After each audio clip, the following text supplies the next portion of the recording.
Let's go to my home state of Texas, where a black doctor has filed a lawsuit against Chase Bank for racial discrimination for refusing to deposit her check or open a new account for her.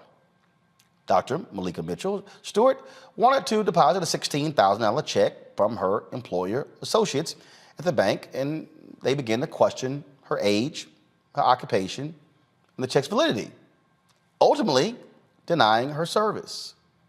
She joins us right now, Dr. Malika Mitchell Stewart, as well as her attorney, Justin Moore. Glad to have both of you here. So Malika, what city was this in? This was in Sugar Land, Texas. Sugar Land, Texas, suburb of Houston. Yes. So you go to the bank, and how long ago was this? A couple weeks. Okay, so you go to the bank, you got a check, and you walk in, you got an ID, okay? Mm-hmm. On your ID, take it you got a Texas driver's license? Are you from Texas?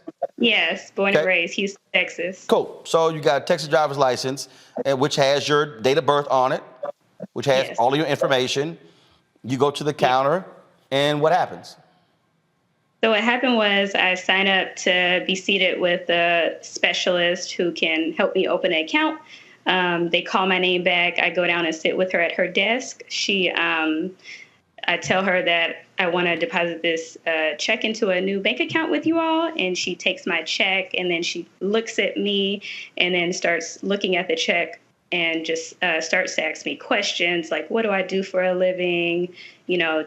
What company do you work for? Asking my age and all these different questions, and then proceeds to say that this is probably a fake check, and she wants to go talk to someone else to get, further. Wait, she says this is probably a fake check. Mm-hmm. How did she arrive at that?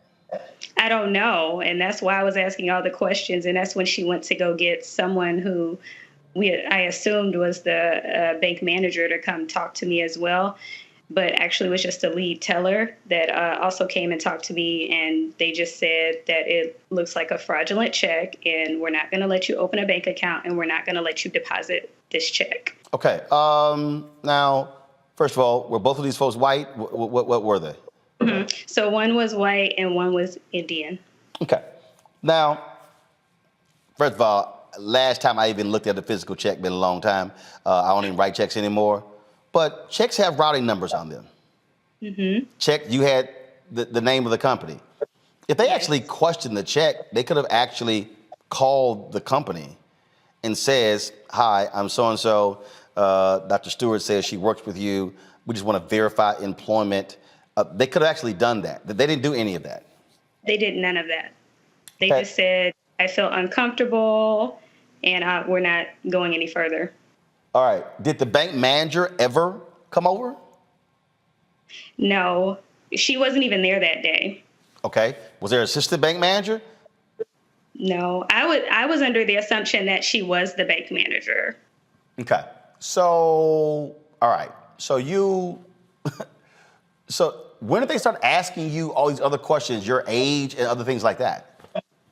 So during the process, when I was trying to explain myself and just tell them like, hey, this is my check. I work at this new clinic that's opened in Houston now. This is my sign-on bonus. I can show you documentation of the correspondence between me and my office.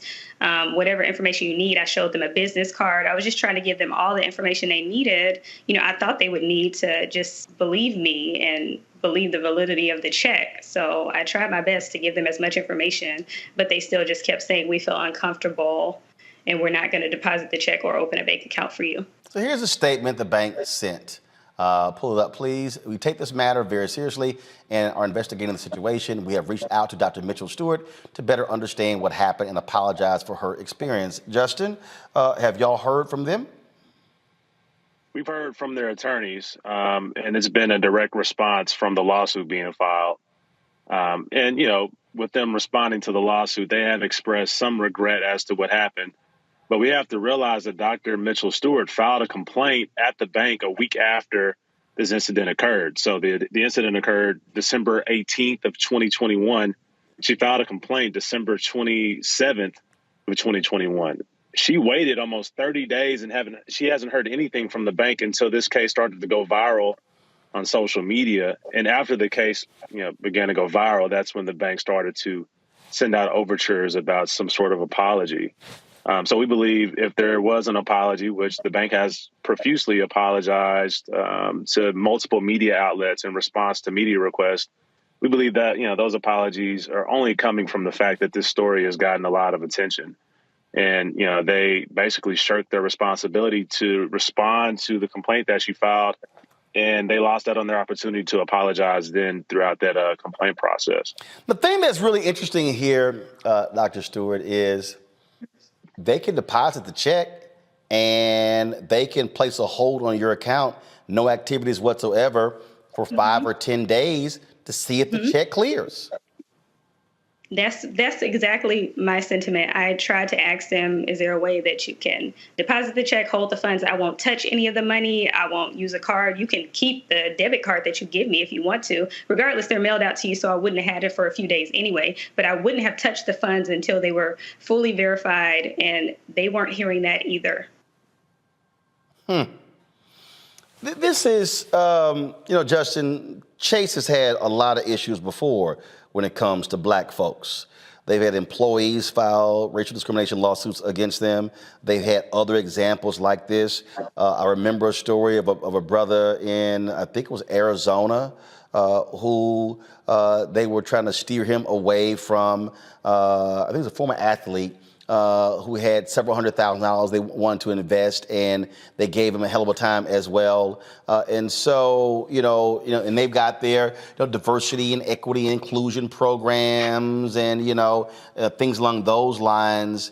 But you would think Jamie Dimon and his bank would be actually moving a hell of a lot faster when it comes to this story if they heard exactly what happened. I mean, you would presume that, but I think Chase's legacy of, racism goes far beyond what's happened in our contemporary times. This bank has financed slavery, and I think that's a story that gets lost in translation. I mean, through their, Black Pathways program and things of that nature, I think a lot of folks seem to think that Chase is an equitable company, but we know that they have a long legacy of racism. And it's bearing itself out now with the redlining that they're participating in by denying black folks financial services at their branches around this country. So there is a pattern and practice that not only exists today, but it's existed for centuries now. So I'm not shocked at all that Chase hasn't come to the table with an apology that has some level of contrition to it and has some type of substantial tangible type of redress that's being afforded to Dr. Mitchell Stewart and other folks who have experienced this type of racism. I'm not shocked whatsoever, and that's why we filed the lawsuit. I think it's also important to note that when Dr. Mitchell Stewart went back to that branch with her mother, the actual branch manager revealed herself and told Dr. Mitchell in explicit terms that they can refuse service to anyone for any reason. And we know that's, legally untrue. But the fact that the branch manager said that shows that there might be a pervasive issue of racism that's actually percolating within the rungs of Chase's retail banks. Dr. Stewart, where did you go open an account elsewhere? I know you've got a black-owned bank there in Houston. Where did you take your money?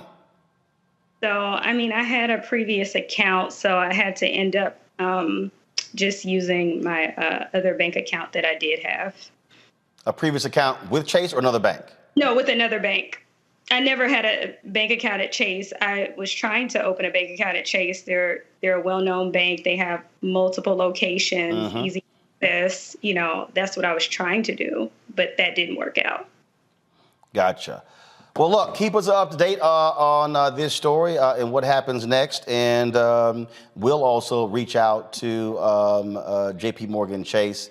Matter of fact, I'm probably going to go ahead and tweet them and hit them on LinkedIn and Instagram as well, just to see how they respond. But they certainly need to answer a hell of a lot quicker to what happened to you here.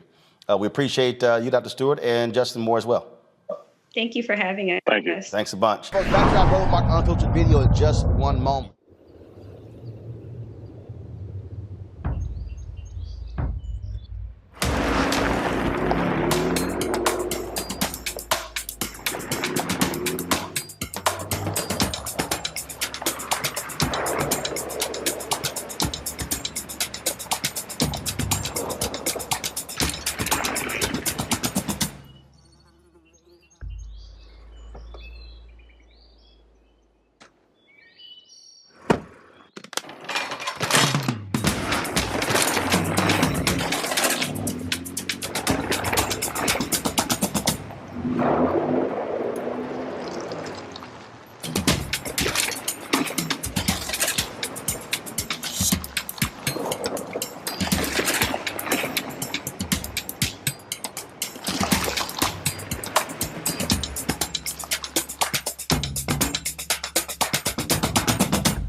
Time to be smart.